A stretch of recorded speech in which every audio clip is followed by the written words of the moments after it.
Hello, everybody. We'll get started in a couple of minutes.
We already have a question. Feel free to kind of ask your questions as well. We will be sort of putting this online, so if you ever want to watch this presentation again, you will have access to it after. So we'll probably send it later today or maybe later this week.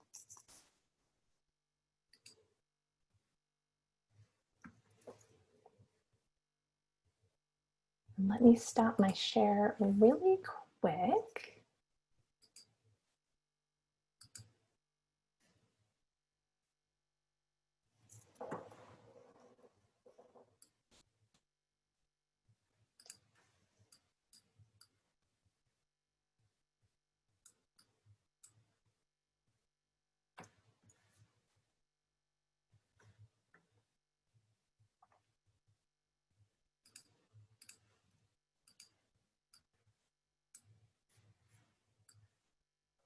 Okay.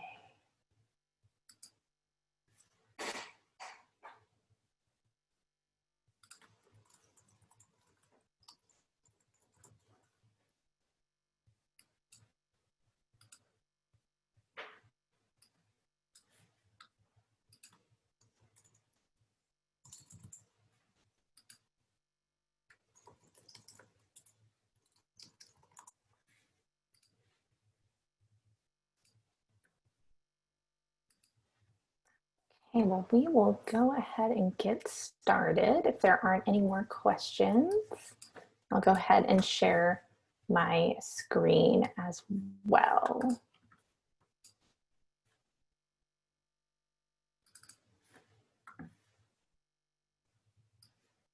Okay, so welcome everybody. So this is graduate school planning. Hopefully you are in the right place.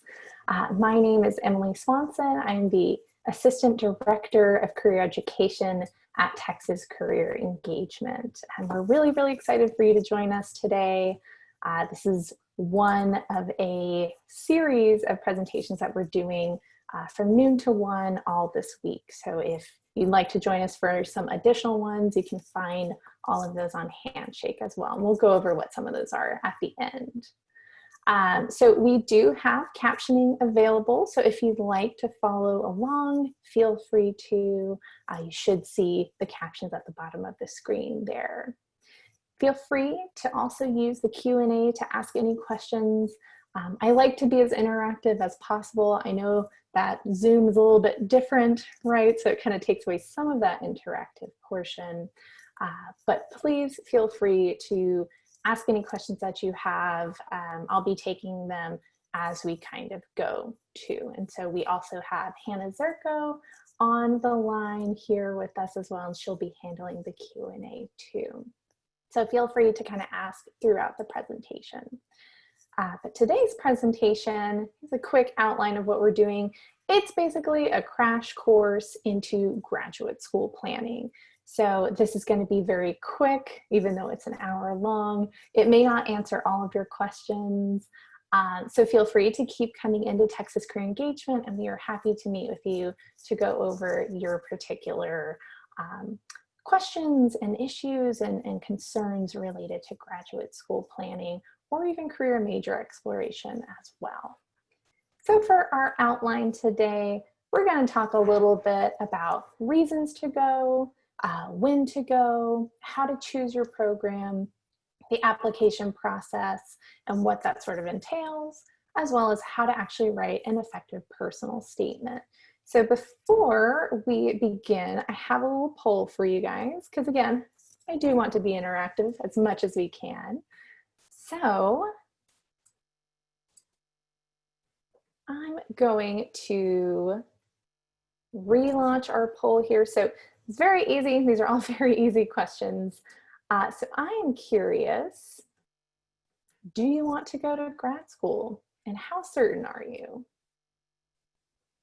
So go ahead and kind of fill that in, and then I'll be able to share the results with you.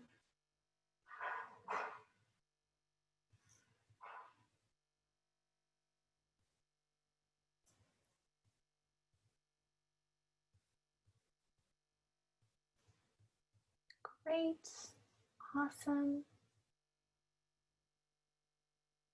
I'll go ahead and in that poll and share the results with you.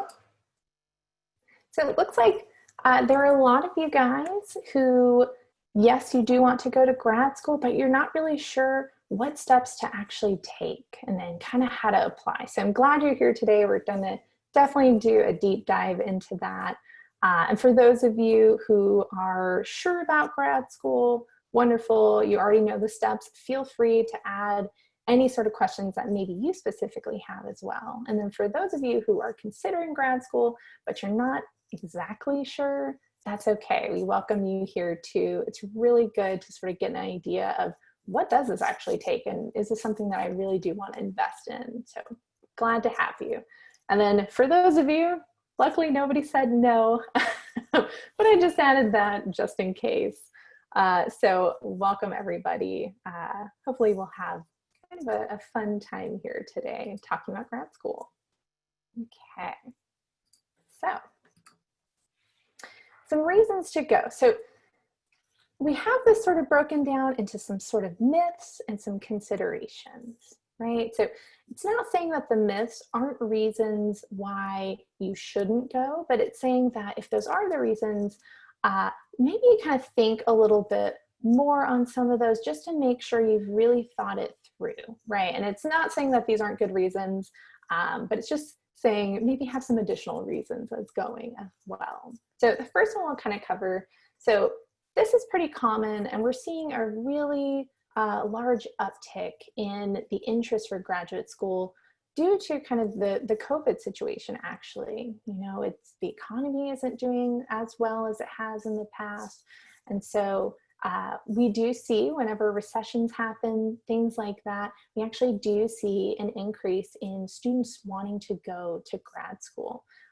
It sort of feels like this is a safe option. This is something that I can do while maybe I'm looking for a job. Maybe it makes myself more competitive for jobs as well. And that is definitely a reason to go, but don't feel like it's the only option that you have. So, you know, even when the economy isn't great, even when, you know, there's a pandemic going on like it is currently, it doesn't mean that there aren't jobs to be had for all people. So keep in mind that, you know, if grad school already was an option for you prior to everything that's been going on in the world, that's probably a good reason to go. But if this is something that you're feeling like, okay, I'm scrambling and I need to go now because I don't know what else to do, it's okay. Just, you know, take a moment to kind of take a deep breath and relax and really think about, you know, is this something that you want to be doing? So just kind of keep that in mind. And that also sort of goes with a bachelor's degree is the new high school diploma.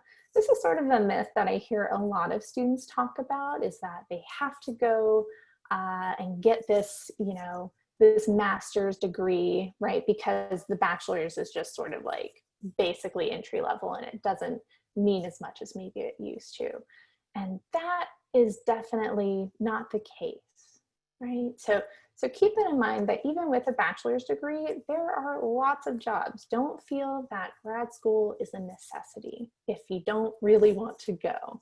I would never suggest going to grad school just because, right? So kind of keep that in mind. I love academia and I'm not ready to leave. So this is kind of a double-edged sword, right? For some people, that is the truth. They love academia, they love learning, and that's something that I hear commonly as well. And I'm not ready to kind of leave. And just keep in mind that grad school can be very intense, especially if you're doing things like a PhD, which may take 5 to 7 years. Even a master's with 2 to 3 years, that still is a very big time commitment. So just make sure that you feel that that love can sustain you, that it's not just a love of learning, but that you really love the topic and you really want to do a deep dive into that field of study that you're interested in going into. So just make sure that that isn't the only reason why you're going. So this one here, I'm not sure what I want to do, but grad school might help me clarify my interest. I would say that that's a very expensive and time-consuming way to figure out some of those interests, right? It doesn't mean that you can't do that while you're in grad school, because when you are in grad school, you learn a lot about yourself and you learn a lot more about your interests. So do remember that. But if that's sort of the only reason, just make sure that you know that there are a lot of different ways that you can actually test out some of those interests and clarify them without having to commit to grad school, right? There's lots of ways you can volunteer. There's lots of ways you can get involved in student orgs, all of that good stuff. So what I would recommend doing is really talking with some professors who have been through the process of grad school and ask them what it was like. Ask them and kind of have, go in with your eyes open. So that way you're really getting a good idea of what actually being in grad school might look like. So if I take a year off, I won't go back to school. I had that same sort of feeling whenever I was thinking about going to grad school, and I actually wish I had taken some time off. So know that if you are motivated and you love that field, typically, if you have the means to, you will find the way to go back. Don't feel like if I get off the academic track, I'm never going to do this. Because generally, if you really like that particular field, or that's something you want to do in your career later on, you'll find a way to do it, barring anything, catastrophic. So some additional considerations to take into account. So my specialized field of study requires a graduate degree. That's a pretty good reason to go, right? That's something, if you know that that's the career you want to do, if you know that this is sort of the field and you would actually need it for your career, that's a pretty good reason. My entry-level salary will be significantly increased with a graduate degree. This one's kind of a maybe. So you really want to do a cost-benefit analysis to make sure that that actually is the case, right? Because sometimes we have this thought that just by having a master's, that means that you will sort of increase your salary, and that's not always the case. And sometimes what students can run into, especially if they're going straight from undergrad to grad school, you might run into an issue of being over and underqualified for things kind of at the same time. So maybe you don't have as much experience, but you have this master's. So to employers, sometimes that can signify like, we might have to pay them more, but they don't have this, so I'm not sure what to do with this person. So just make sure that you've thought of that as well, and that you are sort of getting that experience piece too. So again, that cost-benefit analysis, make sure that that really is the case, that you will have your salary increased. And then lastly, I'm actively exploring grad schools and jobs and career options. That's a pretty solid reason as well.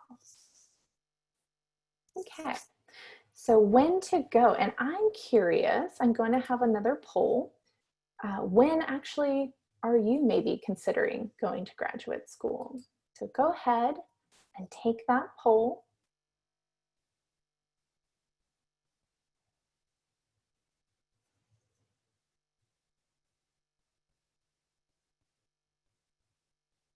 Awesome, lots of responses coming in. Thank you for doing that. All right, it looks like most of you have gotten a chance to take that poll. So I'll go ahead and share those results for you. So it looks like most of you are kind of thinking straight after undergrad, with kind of the other half, so almost half and half, thinking maybe 1 to 2 years post-graduation, and then a couple of you are thinking 2 years post-graduation. So great, thank you for sharing that. Awesome.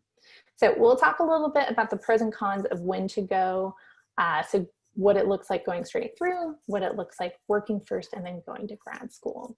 So when you're going straight through undergrad to grad school, some of the pros, you get to spend more time in that career. You know, you're current with the research, right? So sometimes students can find it a little bit harder to jump back in when they've been out of school for the last couple of years to really get back into that research piece of it, and back kind of into the swing of things. If you're of traditional age, right? So you're 18 to 22 at this point, there might be some fewer obligations for traditional age students, right? So maybe you don't have families quite yet, or, you know, housing, things like that to really worry about. So you might have fewer obligations. So it's a little bit easier to kind of swing going to grad school. And then also you can defer loans. So that can be really, really helpful if you have some student loans. It's a way that you can kind of keep going and defer those. So kind of that financial piece.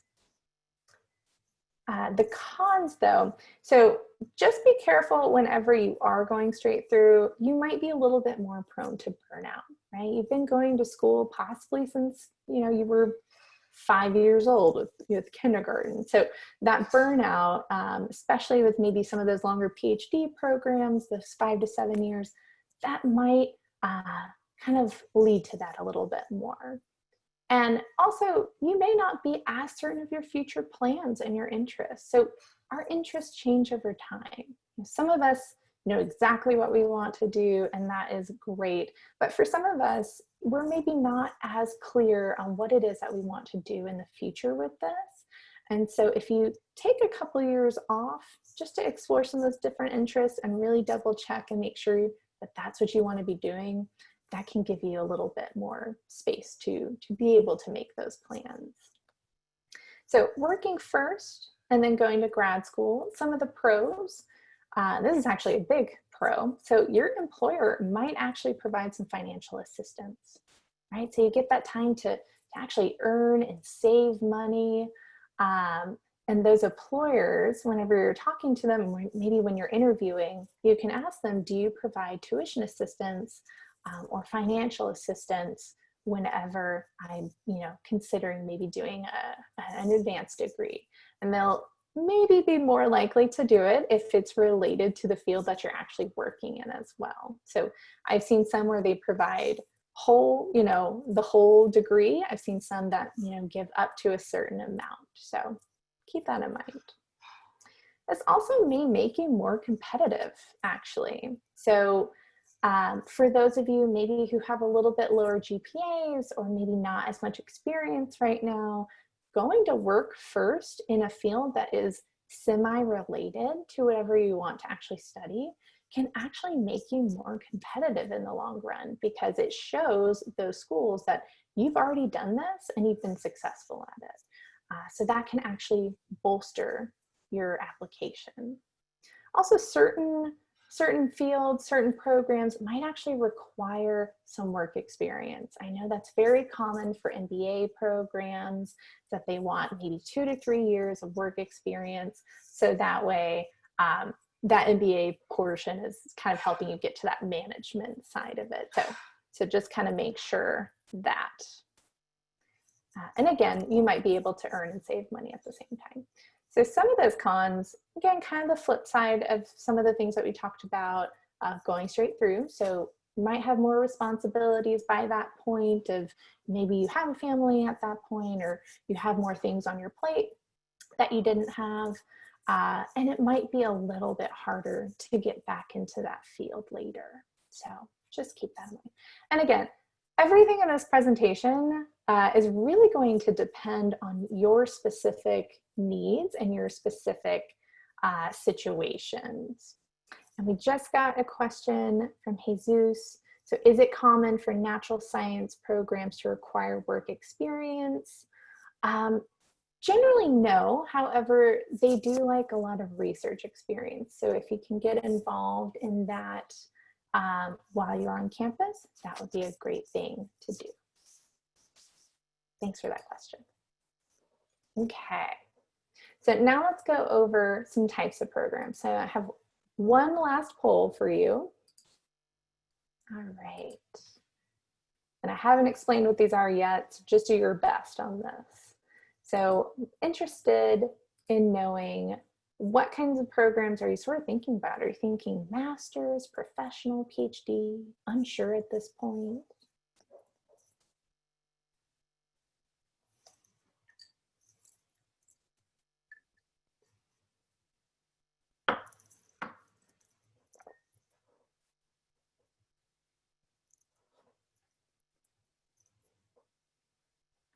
Okay, awesome. All right, so it looks like a lot of you are thinking about maybe master's programs. Great. Some PhD. Awesome. I guess I should share those results, huh? Ta-da. Great. Thanks for letting me know, guys. All right, so let's go quickly over the different types of programs that actually exist, because they do differ a little bit. So while you do have master's and PhD programs, they even differ kind of further through that. So you have academic programs and professional programs as well. So those that are academic are going to be, you know, Masters of Arts, Masters of Science, PhD. They're going to be very research intensive, research oriented, and also those are the ones that you might see, you know, you need a thesis or a dissertation or some sort of really big writing component to it. Whereas those that are more professional, those are things like your master's in social work, your JD, so law school, even MD, right? PsyD, anything that has sort of like different letters other than MA, MS, or PhD.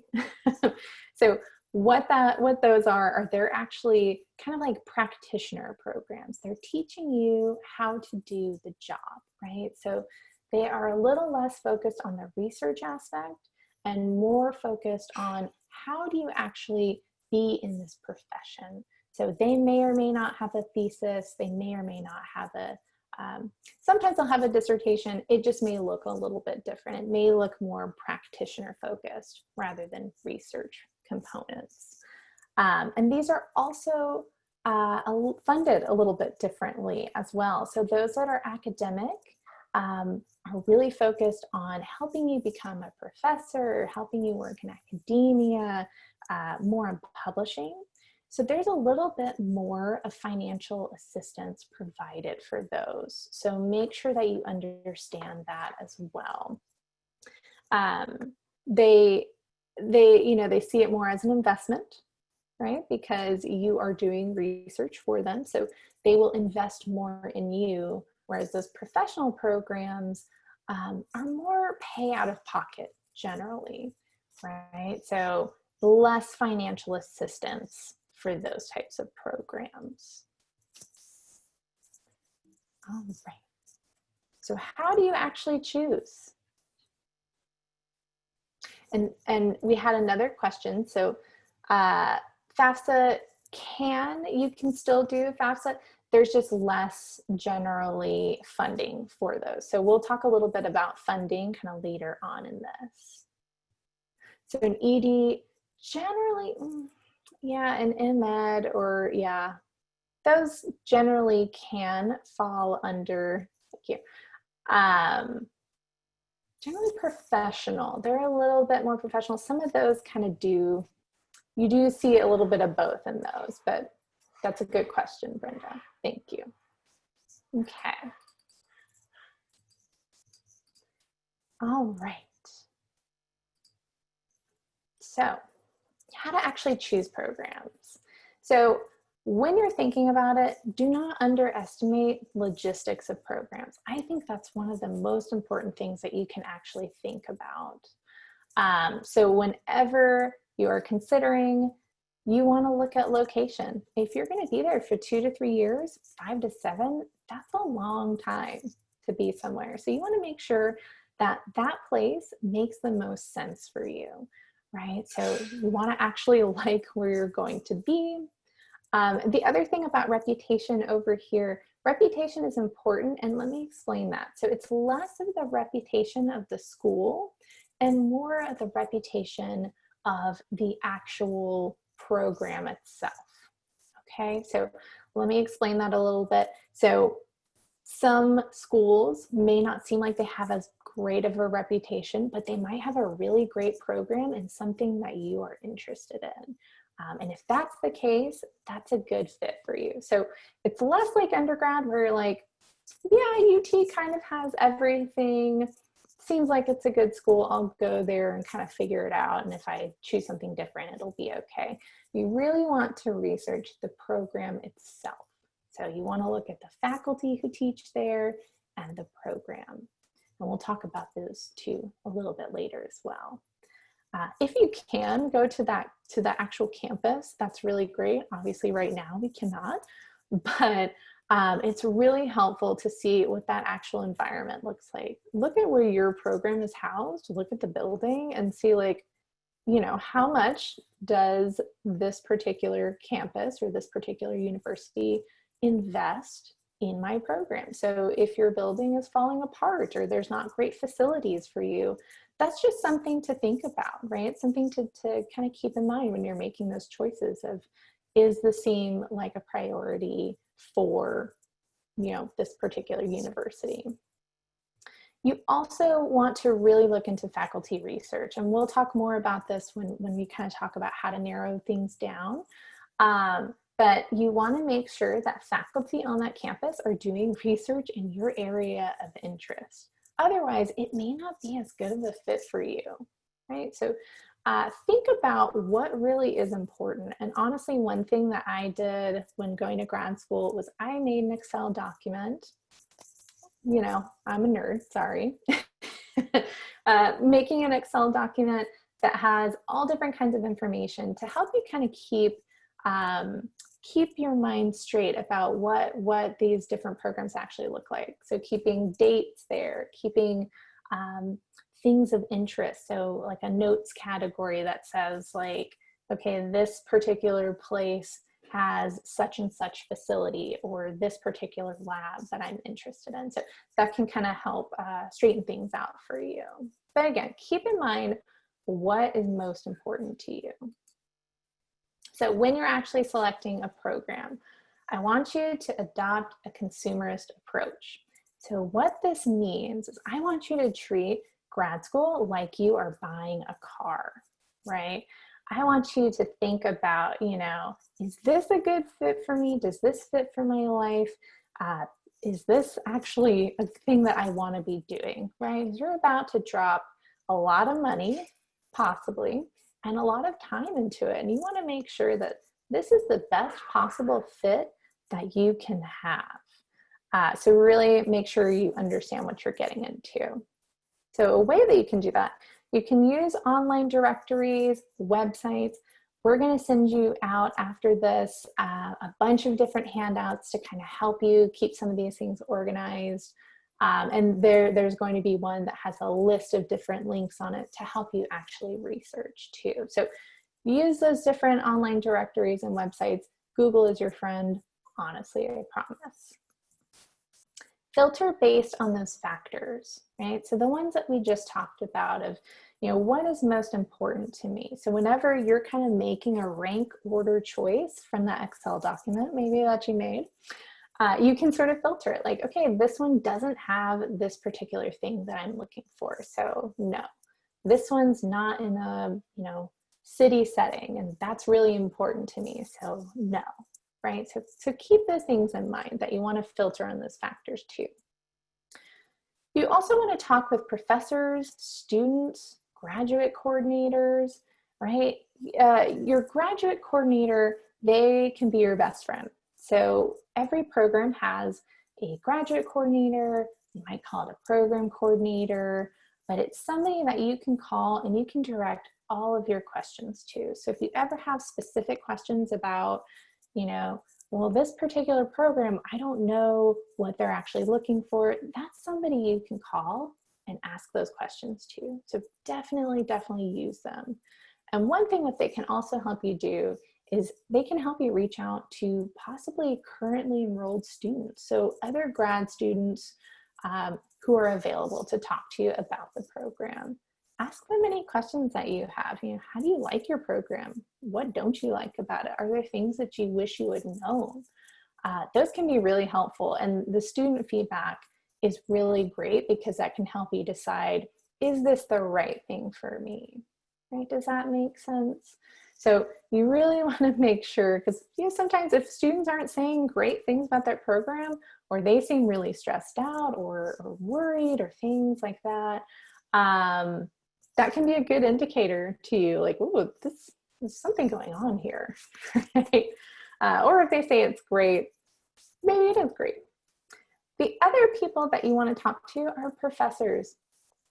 Should be, especially if you are applying for PhD programs, that's the first thing that you want to do, only for PhD. So it's a little bit different. So with PhDs, you want to actually reach out to these professors to make sure that they are taking on students for when you will be attending, okay? Because if they don't have spots for you, there's not really a reason for you to actually apply, if that makes sense. So just want you to kind of have your eyes open to that you really want to check in with those professors, make sure they're doing the research that you're doing, right, that you're interested in, and make sure that they have space for you, because otherwise you may need to look at some other different schools. So just kind of keep that as like your forefront thing to do as a PhD student. For those of you who are looking more at masters, look at the program. That's totally okay. Good question, Victor. So he asked, when it comes to reaching out, when should this take place? The same year you're thinking about applying, or even earlier? I would say, and we'll go over the timeline a little bit too, but I would say as early as you are starting to think about this, get them on your, get you on their radar, right? So if you know that you want to be at a particular place or in a particular program, you should definitely just go ahead and ask. So kind of keep that in your mind. So I would say if you want to apply, and we'll go into, again, the timeline. So if you're wanting to apply for, fall of 2022, I would probably start reaching out now, maybe, or maybe, even in the fall, early fall by that time. So kind of that's a good question. Thank you. All right. But then also, again, when you are talking to those professors, it looks good because they're like, oh yeah, I've heard from this person already. They're already interested. They sound great, so make sure, that you're thinking about that sort of thing as well. And then you're going to want to narrow down your programs. So so we'll go over the timeline. I will get to this question. Thank you, Howard. So whenever you are narrowing down those programs, we've said, 5 to 10. In my mind, I feel like 10 is a lot, because whenever you are applying, you have to pay for the applications as well. So those can be, $100 each. And so if you multiply that by 10, you're spending a lot of money. So You also might not have as many programs to apply to as well, depending on whatever field that you're actually applying to. So if you have a very niche field, you may only have a couple programs to actually apply to. So just make sure that you're thinking about that as well. But again, narrow it down. You don't want to apply to 20 schools. That would be rough, right? Because you're also doing all those applications, writing personal statements, and you have to write one for each one. So make sure. Okay, so we'll talk about this and then we'll kind of jump into the application process. So I will get to those questions. So funding your education, you can ask for stipends. I will say funding your education is a little bit more difficult in grad school than maybe it was for your bachelor's. So remember that not all of your grants and scholarships that maybe you had for your undergrad will transfer over.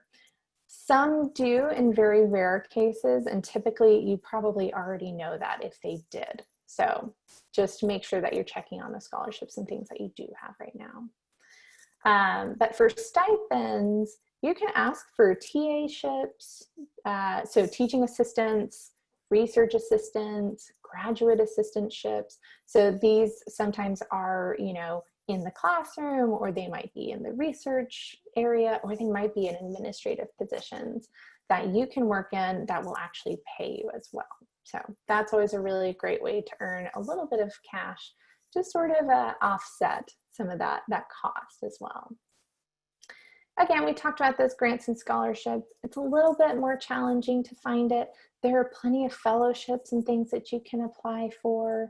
And also ask the graduate program coordinators if they know of any grants or scholarships that maybe you could apply for. Sometimes they'll have some ideas around that as well. Sadly, loans, always something that you can apply for.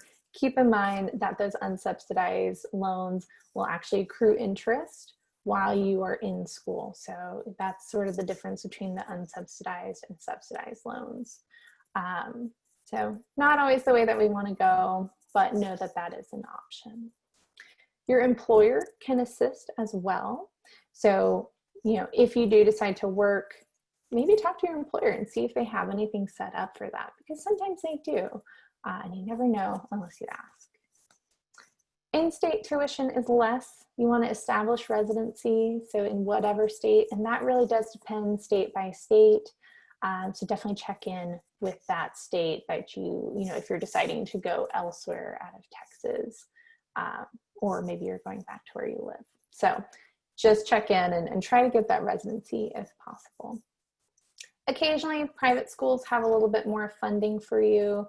So don't feel like private schools are off the table, as how when maybe you're doing undergraduate, public schools are a little bit more affordable. It's kind of the reverse occasionally, sometimes with private schools and graduate school.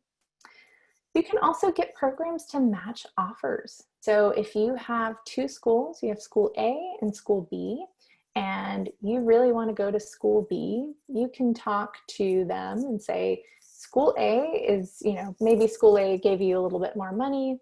You can say, hey, school B, I really want to go to you, and I had this school A say that they would give me this much. Are you able to match that? Right? And don't be afraid to do that. They're not going to rescind your invitation to go to the school, and it doesn't hurt to ask, right? Obviously, be respectful about it, but that is one way that you can sort of get those programs to match those offers. Okay. All right, so let's jump into the application. So here's the timeline. So I'm gonna get to your question, Howard. So for fall 2020, I'm not even sure what year it is right now. 2020. Yes, I did mean fall 2021. So what you're going to do is basically you're going to be applying a year early, right? So for especially PhD programs, they're typically due generally maybe, I've seen even November, but December of the year before you actually apply. So let's say that you want to go in fall of 2021. If you're applying for a PhD program, you're looking at probably December of 2020, right? So that would be coming up pretty soon here. If you're looking for more master's programs, I've seen anywhere from December to January or February. I've seen some that are even, much later. So really depends on the program, depends on how competitive it is. So it's really kind of open. So that's sort of the difference whenever you're starting to do that application piece, and we'll kind of go over all the things that you need and what that timeline looks like. So let's go over that really quick. So your transcript, that's kind of the thing that you're going to need.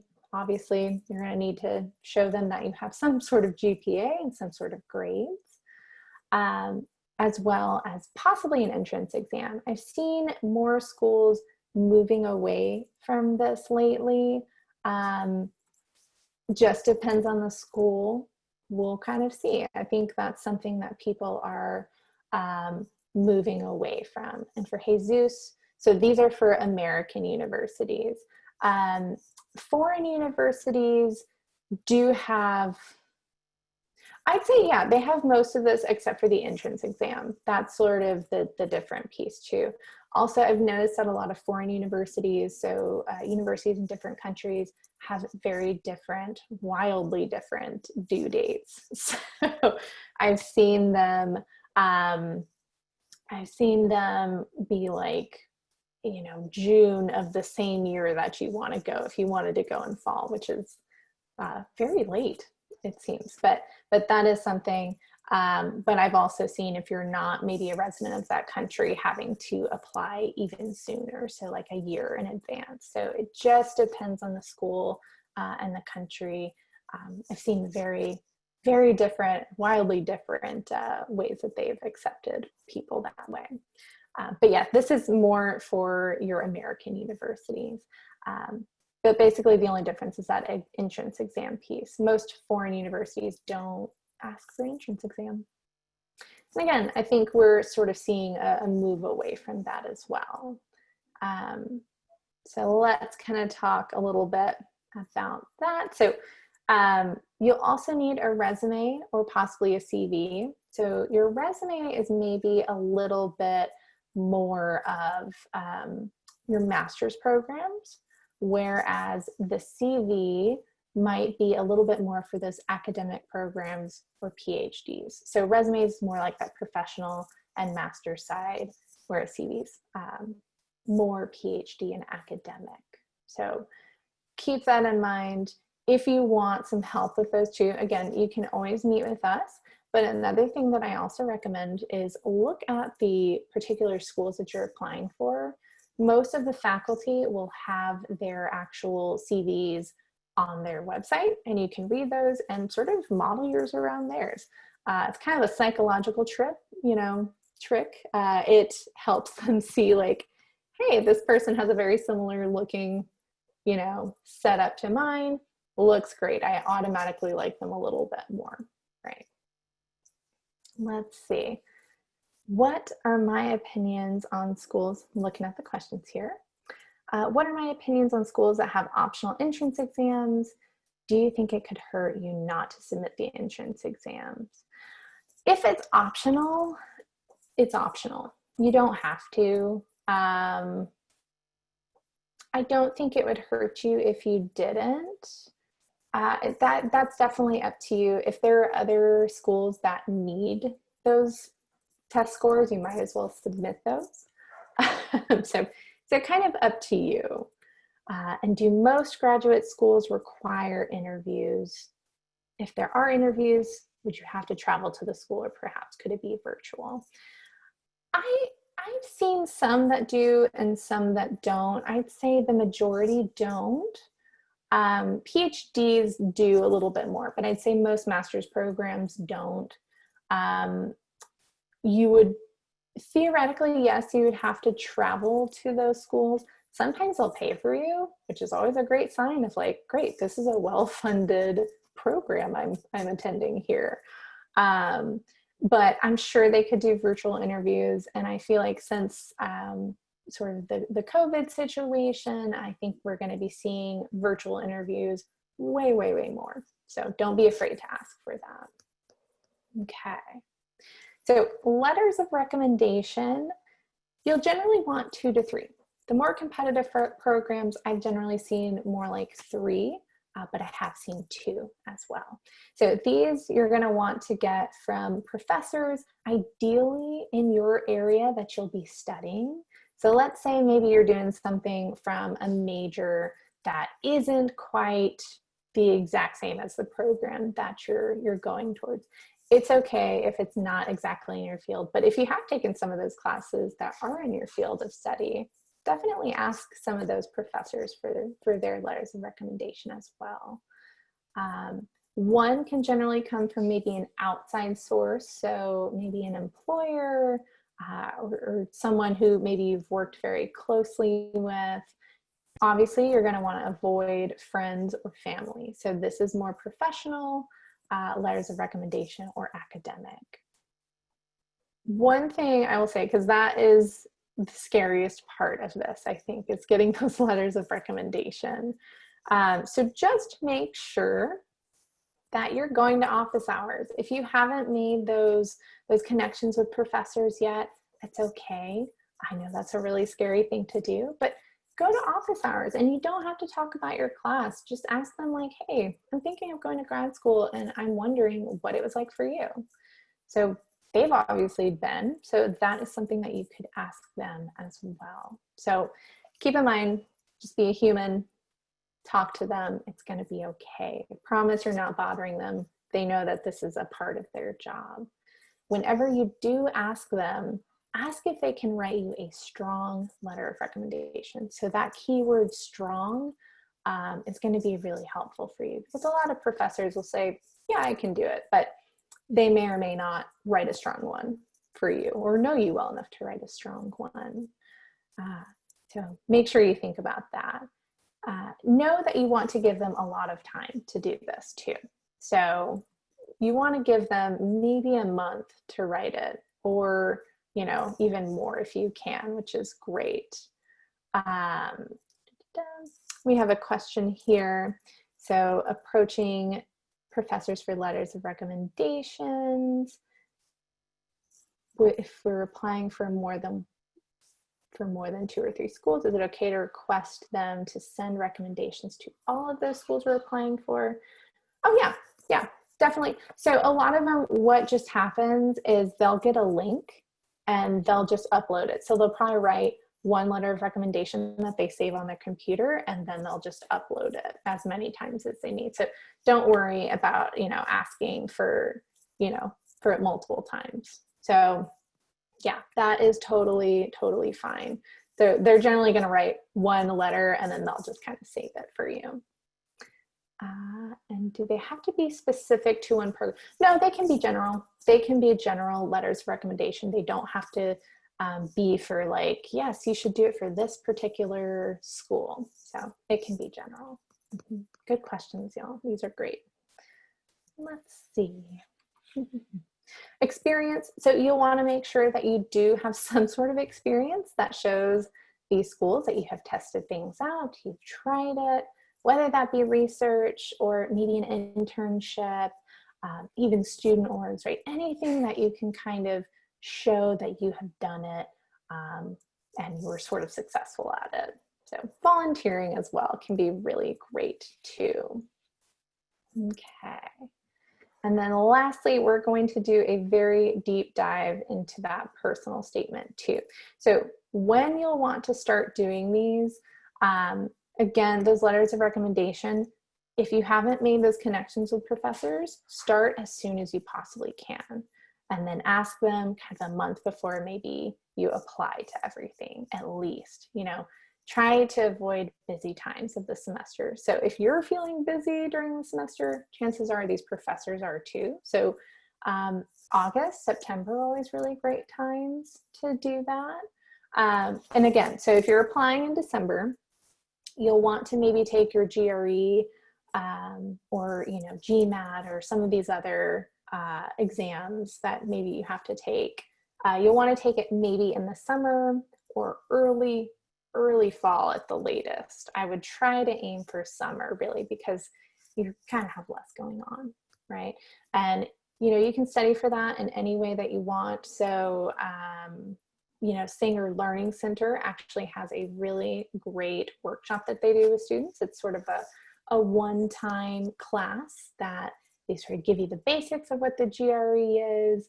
I've seen them also do it for the LSAT and MCAT as well. So some of those different entrance exams that you might need to take.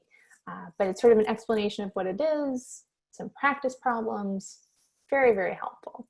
And then there's always books and classes that you can take outside of the university to help you study as well. So that's a big one. You'll want to start that, summer. Resume, CV, personal statements. I generally say maybe start that around September, October to just give yourself enough time to actually write it and to come up with those. And then those letters of recommendation, try to start them as early as you possibly can. So maybe August-ish. So you have some time if you're thinking about planning or for actually trying to go and apply in December this year. So you have a little bit of time. Any other questions on the application before we turn this into our personal statement writing? Great. Awesome. Okay, so what is the purpose? Why are they making me write this, right? So this explains why you want to pursue graduate school in your own words. So everybody has their own individual reasons for why they actually want to go. So this is a good place where you can sort of flesh out, here's why I want to do it. And it also helps the committee learn who you are outside of your GPA. GPA is not the whole story, right? So that's sort of one piece. And it also helps if there's any place on your application that isn't as stellar as you would hope. This is a good place to address that as well. So you can talk about your GPA, you could talk about other things that maybe didn't go as well and can sort of explain those as well. You can also demonstrate your writing abilities. Grad school, you're gonna do a ton of writing. Even if you're in the sciences, you're gonna be writing up lab reports. So this is a good sort of place where you can demonstrate that you are capable of the rigors of graduate school and graduate school level writing. Okay, so what are they actually looking for? They are looking for if you are going to succeed in this program, right? So the main thing that they're looking at is, are you a good fit? Are you a good fit for us? Are we a good fit for you? Right? That's really, really important in grad school because again, you're spending a long time doing this and they want to make sure that this is going to be mutually beneficial. They also want to know, do you have experience in this field? And this kind of goes with that last bullet. So have you thought about it? Have you explored it? Have you tried it out? And were you successful doing it? And then lastly, you also want to address, why do you want this program? Specifically, each school, right? So why this school? Why this program, right? So in each of your essays, you're going to have a specific place sort of dedicated for that particular program. And we'll go more into that too. So here's a typical essay question. So submit a statement which would provide the admissions committee with information regarding such matters as personal, family, or educational background, experiences and talents, or special interests. One's reasons for applying to graduate school as they may relate to personal goals or any other factors that you should inform the committee's evaluation of your candidacy for admission. What do you kind of notice about that question? A, it's not really a question, right? But B, it's really vague. Like it doesn't really say what it wants you to say. Like it says what you need to address, but it doesn't say how you need to actually do it. So that can be really nerve-wracking for a lot of students. And so we'll go very, very quickly into those because I see we're starting to run out of time. All right, so here's the basic outline of this. So you want to start out with a catchy intro with a significant story, achievement, or moment. So that time when you really realized, this is why I want to do this thing, here's why I want to go. Yeah, and someone asked if they might want to know about your personality. Yeah, definitely, they want to get to know you a little bit. So you want to talk about that significant story, and it doesn't have to be like a snap moment. It can just be more of like, here's been my journey and how I've realized I want to do this. You want to talk about some experiences that have prepared you for grad school as well. So you want, the intro to sort of be, okay, here's my story, here's why I want grad school. The next big section of it is going to be all about your experience. What has prepared you for grad school? And what even maybe are some of your future goals with that degree? So what do you want to do post-graduation with this particular degree? And you also want to talk about why that program is a particularly good fit for you. So what is it about that program? This is a place, only if you're doing a PhD, you'll want to talk about a couple different faculty members who you want to study under, because they're going to be very closely tied to your research, right? So that's where you would maybe submit a couple different names of people who you would enjoy working with there. Only for those PhD, the master's program, just more in general, why is the program a good fit? And then you'll want to end with a conclusion, kind of summarizing everything and ending on a positive note. And again, if you want to come in for those personal statement reviews, we're happy to help you with those as well at Texas Career Engagement. Okay, we won't go over this. This is sort of an activity. I think free writing can be really, really helpful. So if you have nothing to write about, it's okay. Here's some prompts that you can kind of write on. So if you want to quickly take a screenshot of that, definitely feel free to do so. So usually I'd make you do this if we were in person, but we are not. So you get off free this time.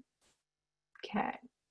So whenever you do free write, have somebody you trust read it over, highlight something that sounded most interesting, and free write on that sentence, and then continue that to help you narrow down that process for writing your content.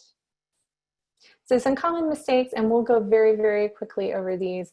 Breadth over depth. This is a compliment to your resume. This is not restating your resume, right? You'd rather maybe list fewer things, but go more in depth with them. You want to avoid telling your life story as well. So try not to start from like the very beginning. It's more your academic summary. Here's how I got to this particular field of interest. And we just got a question. So if you take a year off from school after graduation to get work experience, how do you recommend we approach letters of recommendation for professors? Very good question. If you already know that you're going to take a gap year off, talk to them now and keep in touch with them. So you can ask them either now for letters, or if you want to wait for a year, just kind of keep in touch with them, email them every once in a while. And this goes for everybody. Email them a resume or a CV and maybe the personal statement as you're starting to write it. So that way they have things to go off of to kind of remember you by as well. So feel free, you can either ask now, and so have them keep it, or send it to you. I'd probably have them keep it though, so that when they get those links, they can, submit them. Otherwise, I would maybe just keep in touch with them. Yeah. Again, so avoid telling your life story, avoid dramatic generalizations like I've always known, because it's likely that you haven't always known, right? So just make sure that you remember that they really do want to see that you've grappled with this. This isn't something that you were just like, I always knew and I haven't put any thought into it since then. So you really have thought about it. Not honing in on what makes you uniquely qualified. So you definitely want to do that. If you read your essay back and it sounds like anybody could have written it, go back and make it more personal. Write about you specifically. Try not to focus on other people or being able to watch people do, something. You want to focus on what makes you uniquely qualified. Not answering the questions, please do. So very, very important. That shows you're following directions from the get-go. Saying what you think that they want to hear. Be genuine, be authentic, because if it's not a good fit, you know, if they read it and they're like, well, we don't do that, it's not going to be helpful for you, right? And then also forgetting to proofread. So you want to make sure that you are actually proofreading. Okay, and if you need help with that, feel free to visit us. Feel free to visit the Writing Center. Use friends, family, whoever you need to. Even professors who are in that field are really great at proofreading those as well. And some top tips. So follow the word or character count. That should be obvious, but definitely do that. Hook them. So start off with that story, that thing that kind of hooks them in to want to read more, instead of just saying, I'm applying to such and such program because whatever. Be concise and relevant. So try to keep those essays specific to those programs and keep your most relevant things in there. So try to stay on task. Give yourself time as well. You know, you want to make sure that you have written this in the best possible way. So you really want to do a good job and give yourself some time to do that. Again, this is a compliment to your resume. Consider your audience. So the people who are reading this are going to be those professors that you may be working with in the future. So you really want to write this at a high academic level. And just so you know, whenever you do add some of those professors' names in, make sure that you've already reached out to them to say that you want to work with them, because they'll probably be reading this too, and they'll be like, oh, you want to work with me? So just be careful. Only you will know when you're done, right? So what I sort of say is, if you're only moving things around on essays and you're not doing huge edits, it's probably time to just take a deep breath and let go. And then also seek out help. So again, use us. Here's some resources that are on campus that can help you out with this too. Texas Career Engagement, we're happy to help you career counseling. So if you're still not sure if grad school is a good fit for you and you want to talk more about your specific needs and interests, feel free to come and visit with us. We do that part in career counseling, and we do that in grad school planning as well. We also have resources that you can sort of have, you know, handouts and a library as well.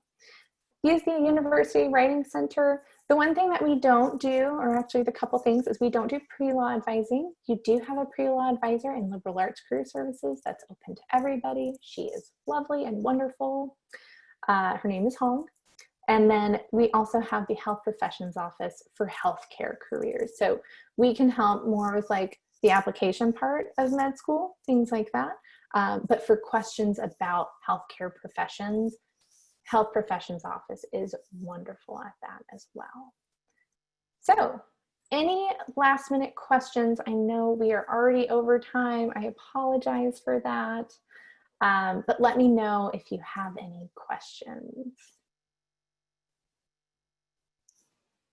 And while y'all are thinking about those questions, I'll go ahead and tell you about some of our events that we have coming up. So we have, you know, like I said earlier, we're having an entire week of webinars that you can attend. So if you liked this one, or you want to attend maybe some of our other ones, feel free. We have transferable skills for a virtual world, which will be Thursday. Managing stress in the job and internship search on Friday. And these are all from 12 to 1 p.m.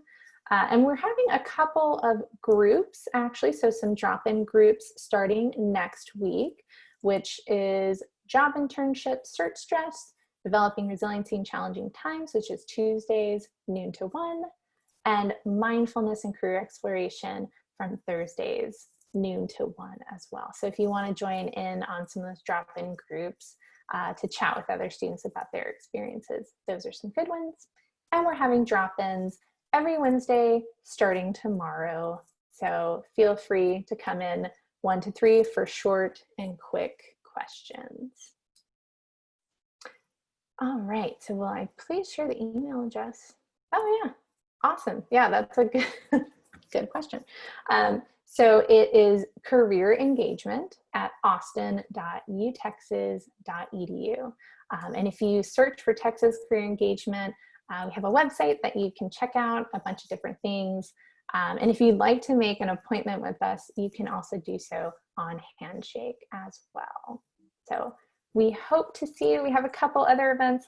We also have employer virtual office hours. So if you are interested maybe in job search things, you can go to some of these. So we have Informatica, Charles Schwab, and City of Austin that will be here throughout the summer. And so this is a really great who's hiring right now. So if you're thinking like, maybe I want to check out, you know, job search stuff, this would be a good place to go as well. So thank you so much for joining us. I know this went a little bit over, but let me know if you have any additional questions or anything else that you would like to talk about. And if you'd like to meet with us, happy to do so. Come anytime. So, all right. Thank you, everybody.